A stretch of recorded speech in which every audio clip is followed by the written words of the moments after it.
Ashley, you're obviously feeling pretty crummy here. Yeah. Because you're showing up, how do you say it? Plastered or not sober? Fucked up. I'm fucked up. What's that? I'm fucked up. Okay, so you're showing up fucked up. None of us were expecting this.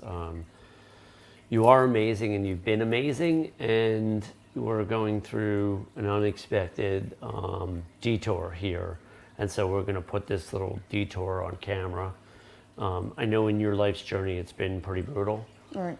Right? Because you had, an abusive brother, and you've had some real trauma in your life, and you had a bunch of years where you were drinking every day. Is that correct? Yes. So what ages? What do you say roughly? You started drinking at age 13. 13. And then the first time you got sober for real was roughly 22. 22. Yeah. Okay. And then how long did that first sobriety last? At least a year. Yeah, fantastic. And what about the next one? At least another year. Fantastic. And this last one that we just did, since we met, because I know when we first met, I was aware there were issues, right? And then you had the courage to just be open with me. And then you got yourself a therapist, and you started to sort of move beyond aspects of the addiction. And as we all know, we have Jamal in the room here who's producing everything and part of our team. Jamal's, also all of us are familiar with addiction in one way or another. I'm a licensed psychologist, so I've just helped thousands of people, thousands and thousands. But one of the things I often say is you have to be able to handle addiction if you want to know what you're doing, because almost everybody is addicted to something.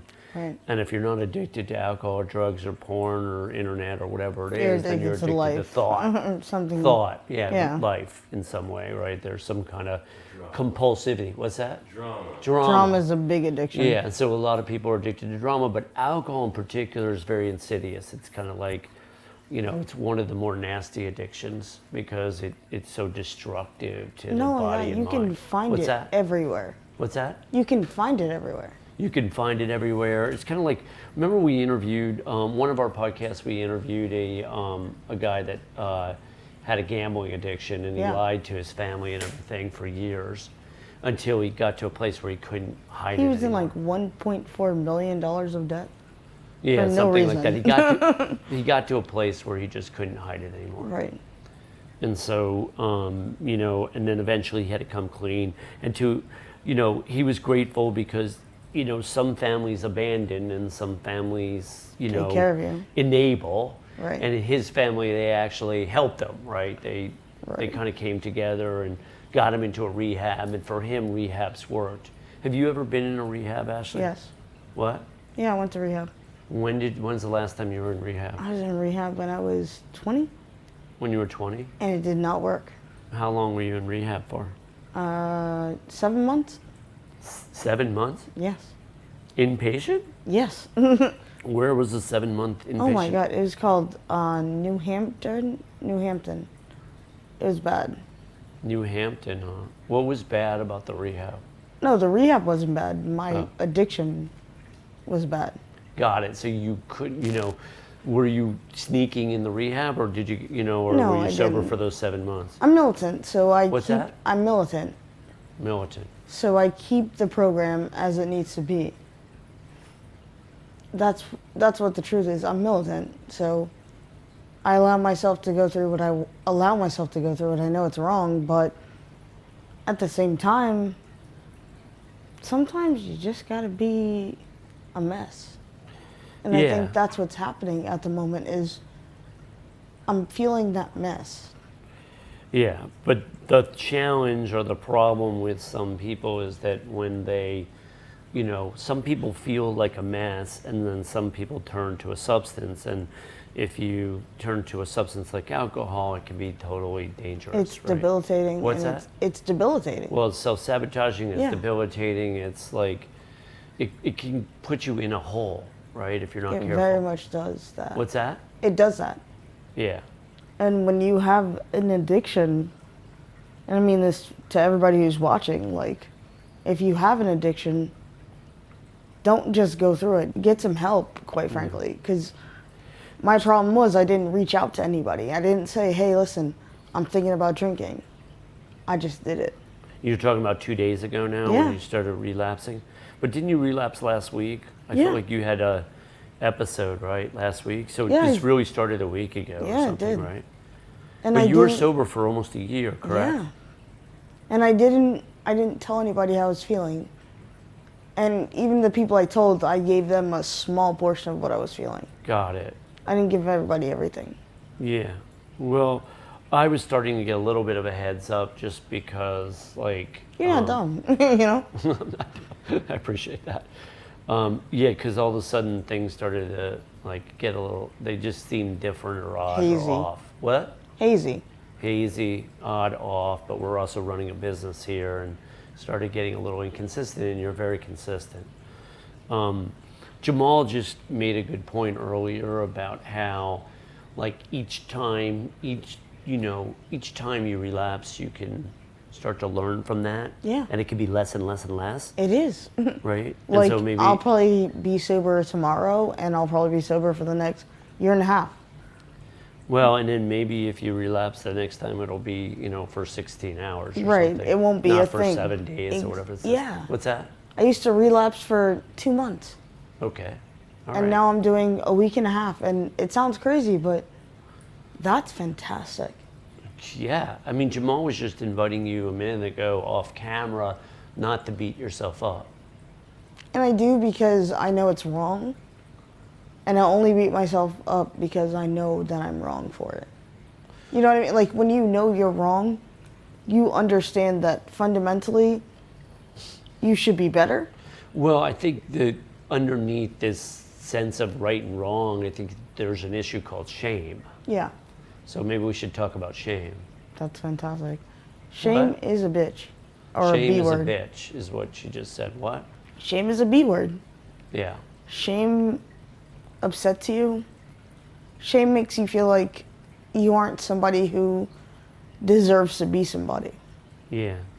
When And- did you first start feeling shame? What's your earliest memory of shame? Shame? Damn, when I was a kid. Yeah, well, tell us about those early memories of shame. I How did they- remember feeling shame when I got in trouble the first time as a kid. And I got in trouble because I wanted to talk and the teacher didn't want to hear me talk. And I wanted Is to this talk. like first or second grade or earlier? I was like 3rd grade. Third grade. I Okay. can't remember anything before that, but yeah. I wanted to talk and the teacher didn't want to hear me talk. Yeah. And I was going to keep talking because you know what? You don't get to shut me up. You're an adult. Because you're determined. I'm You were a determined young lady even at 8, 9 exhausting. years old. I'm exhausting is the word. I've But- dated women that like used to use that reference. I just want to give you a heads up. I have an exhausting side. Now today I know better. Like Hi, my name's Ashley. I'm super exhausting. And that's who I am as a person. I've never really experienced you that way, truthfully. I've known you for 14 months now. I feel like I've known you pretty well. Jamal knows you a little bit, right? Maybe not quite as well. Jamal You- knows Right, me. you don't experience her as exhausting, do you?